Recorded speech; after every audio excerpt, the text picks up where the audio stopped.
देखो बेटा, मॉड्यूलस की कुछ बेसिक सी प्रॉपर्टी होती है कि जेड स्क्वायर का मॉड्यूलस या मॉड्यूलस जेड का स्क्वायर सेम होता है ना, ये basic C property.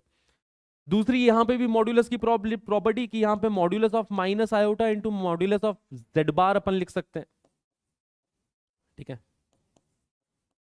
Modulus of minus iota. अब माइनस आयोटा का मॉड्यूलस 1 होता है तो इसका मॉड्यूलस 1 हो गया, modulus of z bar modulus of z के इक्वल होता है,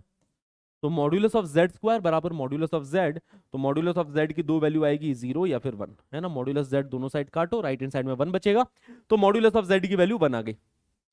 मॉड्यूलस ऑफ जेड की वैल्यू 1 आ गई, यही पूछा गया मॉड्यूलस जेड स्क्वायर, आंसर हो जाएगा 1 के इक्वल। तो वेरी इजी क्वेश्चन, ऐसे ही खत्म होने वाला ये सवाल है।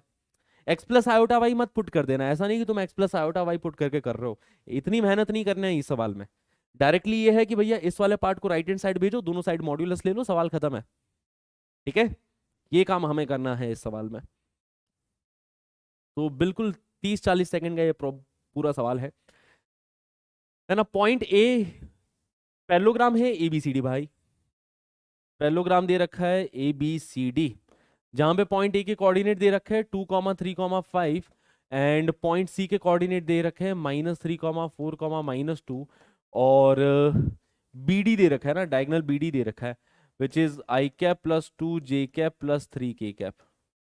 ठीक है। एरिया ऑफ पैरेललोग्राम पूछा है, तो एरिया ऑफ पैरेललोग्राम ध्यान रखना, एरिया ऑफ पैरेललोग्राम ये होता है